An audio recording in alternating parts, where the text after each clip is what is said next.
நாடு இது வரைக்கும் எவ்வளவோ ஊர்வலத்தை பார்த்துருக்கோம்.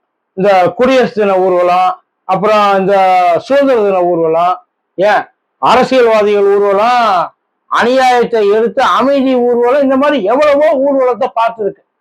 ஆனா இந்தியா இந்தியா மட்டும் இல்ல, இது வரைக்கும் உலகமே பார்க்காத ஒரு ஊர்வலத்தை கர்நாடகத்துல நேற்று நடத்தியிருக்காங்க. நாட்டிலே பெரிய சோக்கர் யாரு தெரியுமா சார்? உண்மையிலேயே கோர்ட்டு தான். இதுக்கு முன்னாடி எல்லாம் கோர்ட்டை கண்டா குற்றவாளிகள் பயப்படுவாங்க.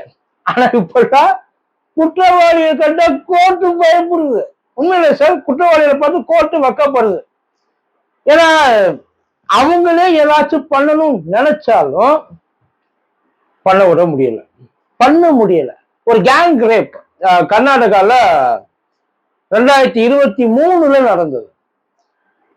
இதுல பியூட்டி என்னன்னு பாத்தீங்கன்னா, பண்ணப்பட்டது ஒரு இஸ்லாமிய பெண், பண்ணதும் இஸ்லாமிய பசங்க. ஒரு பேச்சை கேட்கிறேன், ஒரு பேச்சுக்கு ஒருவேளை இந்த இடத்துல ஒரு பொண்ணு இஸ்லாம் பொண்ணா இருந்து பசங்க 7 பேர் இந்து பசங்களா இருந்தா என்ன ஆயிருக்கும்? இல்ல ஒருவேளை ஒரு பொண்ணு இந்து பொண்ணா இருந்து பசங்க 7 பேர் இஸ்லாம் பசங்களா இருந்தா அது எப்படி ஆயிருக்கு? விட்டுருப்பாங்க, சும்மா விட்டுருப்பாங்கன்னு நினைக்கிறீங்க? கர்நாடகாவை கசக்கி புழிஞ்சிருப்பாங்க. ஒட்டுமொத்த இந்தியாவும் உண்டு இல்லைன்னு ஆக்கியிருக்கு சம்பந்தப்பட்டவங்களை. ஆனா இதுல ஏன்னு தெரியல, வாயவே திறக்கல சார். இப்படி ஒரு சம்பவம் நடந்தது தெரியுமா? ஒண்ணு இல்ல, நம்ம இந்த கோட்லா ரயில் இருப்போம், பில்கிஸ் பானு கேஸை பத்தி நிறைய படிச்சிருப்போம், நிறைய கேள்விப்பட்டிருப்போம். இன்னமும் அதை பத்தி நாடே பரபரப்பா பேசிட்டு இருக்கு. இன்னமும் அதுக்கு அந்த கேஸுக்கு இந்த கேஸுக்கு வித்தியாசம் எதுவும் இல்லையா? இல்ல ஒரே மாதிரியான கேஸ் தான் நீங்க நினைக்கிறீங்களா? சம்பவம் வள்ளி 2 பொண்ணுங்களுக்கு ஒண்ணுதானே சார்? அவங்க எதுக்கு அந்த பொண்ணை தூக்கிட்டு போனாங்க தெரியுமா? அவங்க வெளியில வந்த ஊர்வலம்லாம் வேற, அது அப்புறமா சரி. அவன் எதுக்கு தூக்கிட்டு போனாங்கன்னா, அந்த பொண்ணுக்கு இன்டர்ஃபைட் அந்த இது இருக்கான். அதாவது என் மதமும் சம்மதம், என் மதம் மட்டும்தான் எனக்கு பெருசு அப்படின்ற கான்செப்ட்லாம் கிடையாது. எல்லாரும் எனக்கு ஓகே. அதே மாதிரி அந்த பொண்ணு ஒரு ரிலேஷன்ஷிப்ல இருந்திருக்கு ஒரு பஸ் டிரைவர் கூட. 26 வயசு தான் அந்த பொண்ணுக்கு, அவருக்கு ஒரு 37 38. அவங்க ஒரு ரிலேஷன்ஷிப்ல இருக்காங்க. ஹோட்டல்ல அவங்க தனிப்பட்ட முறையில இருந்திருக்காங்க. ஹோட்டலுக்கு உள்ள போய் ஆளை டிராக் பண்ணி இழுத்து, அதாவது அத்தனை பேருக்கு முன்னாடி ஒரு ஹோட்டலுக்கு உள்ள, நல்லா தெரிஞ்சுங்க, ஏதோ ஒதுக்குப்புறத்துல இல்ல, ஹோட்டல்ல போய் ஆளை இழுத்து கார்ல தூக்கி போட்டு பக்கத்துல ஒரு காட்டுக்குள்ள தூக்கிட்டு போயிட்டு கச்ச கச்சா பண்ணியிருக்காங்க. 7 பேர் இல்ல, மொத்தம் 19 பேர். இந்த 19 பேருமே அதுக்கப்புறம் அரெஸ்ட் பண்ணப்பட்டாங்க. 19 பேர். 19 பேர்ல 12 பேர் பெயில்ல வந்துட்டாங்க. 12 பேர் பெயில்ல வந்துட்டாங்க சார் கோர்ட்ல. அதாவது கேங் ரேப், அலஜெட்லி அசால்ட், எல்லா கேஸும் இருக்கு. இருந்தாலும் பெயில்ல வெளியில வந்துட்டாங்க. அதுக்கப்புறம் இந்த ஒரு 7 பேர் பிரைம் அக்யூஸ். ஏன்னா இந்த 7 பேர் தான் எல்லாத்துக்கும் காரணம். இதுக்கு வீடியோ ஆதாரம் வேற இருக்கு. அந்த வீடியோல அந்த பொண்ணு மூஞ்சிதான் மூடி இருக்க தவிர அவங்க மூஞ்சியெல்லாம் நல்லா தெரியுது. அந்த வீடியோவும் பயங்கரமா சர்க்குலேட் ஆச்சு. அதுக்கப்புறம் இப்ப நேற்றுக்கு அவங்களுக்கு அந்த பேலன்ஸ் இருக்கு, அந்த 7 பேர் இருக்காங்க, அந்த 7 பேருக்கும் பெயில கொடுத்துட்டாங்க. அதுக்கு காரணம் நம்ம ஜுடிஷியரி விஷயத்த நம்ம, அதாவது ஜட்ஜை பத்தி தப்பா பேசுறாங்க. ஆனா ஜட்ஜு உண்மையிலே இதுக்கு ஜட்ஜுக்கு சம்மந்தம் இல்லை.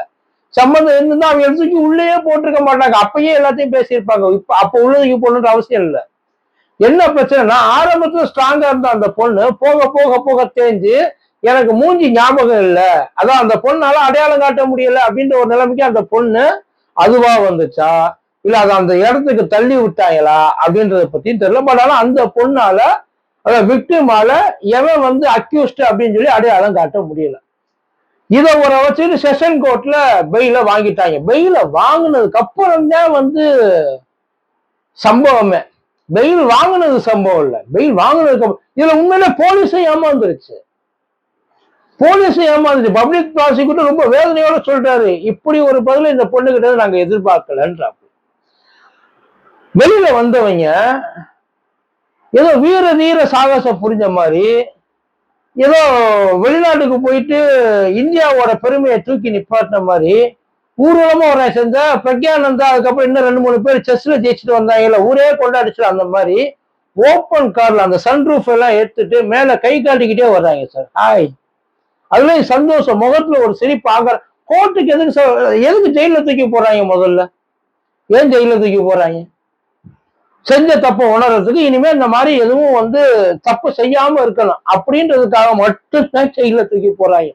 ஆனா இப்ப செயலுக்கு போற எவ்வளவு அந்த மாதிரி எல்லாம் ஃபீல் பண்ணிட்டு வர்ற மாதிரி தெரியல. வெளியில இருக்கிறத விட உள்ள இன்னும் கொஞ்சம் உத்வேகமா இருக்காங்க, தன்னை தயார்படுத்திக்கிட்டு இருக்காங்க அடுத்த கிரைமுக்கு. வெளியில வந்திருக்காங்க சார், சன்ரூஃப் அந்த பைக் ஆட்டோ பாட்டோ கொண்டாட இன்னும் பிளெக்ஸ் மட்டும்தான் அடிக்கல. இது கூட்டு பாலியல் செஞ்ச கோமானே அப்படின்னு சொல்லி எதுவும் பிளெக்ஸிங்ஸ் வச்சிருப்பாங்களான்றதும் தெரியல. வெளியில அத்தனை பேர் 7 பேர் இப்ப 5 பேரை மறுபடியும் உள்ளதுக்கு வச்சிருக்காங்களா, பெயில கேன்சல் பண்ணணும்னு சொல்லி போலீஸ் சொல்லுதான். இப்ப மேட்ரு இவங்க இப்படி பண்ணாங்கன்றதுக்காக இல்ல, நீங்க வெளியில விட்டதுனாலதானே இவங்க இப்படி பண்ணிருக்காங்க சார். சாட்சி சில நேரத்துல தடுமாறலாம் சார். ஆனா நமக்கு என்ன, ஆனா எல்லாத்தையும் கோர்ட்டுக்கு வெளியில தான் எமோஷனல் எல்லாம் பேசும், கோர்ட்டுக்குள்ள எவிடன்ஸ் மட்டும்தான் பேசும். நம்ம அவங்கள சொல்லி ஒன்றும் குத்தம் எல்லாம் கிடையாது. ஏன்னா அக்யூஸ்டு இல்லைங்க என்னை யாரும் ரேப் பண்ணல அப்படின்ட்டாங்கன்னா, என்னை கூட்டிட்டு போயிட்டு சும்மா தாங்க அடிச்சாங்க அப்படின்னு சொல்லிட்டாங்கன்னா முடிஞ்சு போச்சு, கேஸ் தலைகீழ மாறி போயிடும். ஆனா இந்த கேஸ் வெளியில இந்தியாவில இது வரைக்கும் யாருக்குமே, ஹவேரி கேஸ்ன்னு போட்டு பாருங்க, கேங் ரேப் கேஸ் ஹவேரியும் போட்டு பார்த்தீங்கன்னா அத்தனையும் தெரியும். ஆனா எதுவுமே பேசாம எல்லாத்தையும் இழுத்து மூடிட்டு உட்கார்ந்துருக்காங்க. இவ்வளவு அநியாயம் பண்ணிட்டா இதை பார்த்து மாத சங்கம் பொங்கல, அரசாங்கம் பொங்கல, அந்த சோசியல் அந்த ஆர்வலர்கள், சமூக ஆர்வலர்கள் பொங்கல, அந்த இது பொண்ணுங்களோட மானத்தை காப்போம்னு சொன்னாங்க அவங்க பொங்கல, ஒரு பயிலும் பொங்கல சார். எல்லாரும் பேசாம கும்பலா உட்கார்ந்து பொத்திக்கிட்டு உட்கார்ந்து இருக்காங்க. எனக்கு அதான் ஆச்சரியமா இருக்கு. ஒரு பய கேட்கல. போலீஸ் தானா முன் வந்து, ஏன் அப்படின்னா இது அவங்களுக்கு அவமானம், அவங்களுக்கு அசிங்கம். ஜுடிஷியரி சிஸ்டம்ல எனக்கு ஒரு இதுவும் கிடையாதுன்னு அவங்க இந்த ரேப் பண்ணிட்டு வெளியில பெயில வந்தாங்க பத்தியெல்லாம் அவங்க கேவலப்படுத்திக்கிட்டு இருக்காங்க இந்தியன் ஜுடிஷியரி சிஸ்டத்தை. அதாவது அந்த பொண்ணு அசிங்கப்படுறது அவமானப்படுறத காட்டிலும் உண்மையிலே இந்த ஜுடிஷியரி சிஸ்டம் தான் அசிங்கப்படணும். அதுதான் தன்னைத்தானே நொந்துக்கணும், அதுக்கு தான் கேவலமா இருக்கணும். ஏன்னா அது ஒழுங்கா இருந்துச்சுன்னா இந்த நாய் ஒழுங்கா இருக்கும்ல. இது இப்ப இதெல்லாம் ஆனா இதுக்காக வாதாடி இருக்காங்க சார், இந்த கேங் ரேப்புக்காக வாதாடி இருக்காங்க, போராடி இருக்காங்க, வெயில்ல வெளியில தொடர்ந்து என்ன சொல்ல நீதியை நிலைநாட்டி இருக்காங்க. அந்த பொண்ணோட நினைப்ப ஒரு நிமிஷம் நினைச்சுப்பாரு. இப்ப இந்த இடத்துல 2 கேள்விதான். அந்த பொண்ணு எப்படி ஆரம்பத்துல அந்த பொண்ணு அவ்வளவு ஸ்ட்ராங்கா இருந்துச்சு, அந்த பொண்ணு ஒரு வாக்குமூலம் கொடுத்துச்சு இல்ல, இவங்கதான் எல்லாம் செஞ்சாங்க, எல்லாம் பண்ணாங்க, இவங்கதான் காரணம், அந்த ஆதாரமும் எல்லாத்தையும் சொல்லி இருக்குல்ல, அப்பயே கேஸ க்ளோஸ் பண்ணிட்டு போக வேண்டியது தானே. அதுக்கப்புறம் தொடர்ந்து அந்த பிள்ளை என்னென்ன கேள்வி கேட்டாங்களோ, எது பண்ணாங்களோ அது பதில் சொல்ல முடியாதபடி கேள்வி எதுவும் கேட்டாங்களா, இல்ல மேற்கொண்டு அது நோயடிக்கிறபடி ஏதாச்சும் பண்ணாங்களா, அதுவும் தெரியல. சோ அதுவும் அது ஏன் பண்றாங்க, அது ஒரு விஷயம். இந்த மாதிரி கேஸுக்கு ஏன் வாதாட வக்கீல் வராங்க, 2வது விஷயம். 3வது இதை பத்தி அந்த பொண்ணு ப்ரொடக்ஷனை பத்தி ஒரு பயில ஏன் அந்த பொண்ணு இன்டர்ஃபைட் அந்த ஒரு நம்பிக்கை இருக்கிறதுனால அந்த பொண்ணு சமூகத்தை சார்ந்தவங்க அந்த பொண்ணை காப்பாத்துறதுக்கு கிளம்பி வரலையா, அவ்வளவுதான். வேற எதுவும் பெருசாலாம் கிடையாது. ஆனா இந்த 3ல 1 ஒழுங்கா நடந்திருந்தாலும் அவங்க நேரம் உள்ள வந்திருப்பாங்க, அவ்வளவுதான்.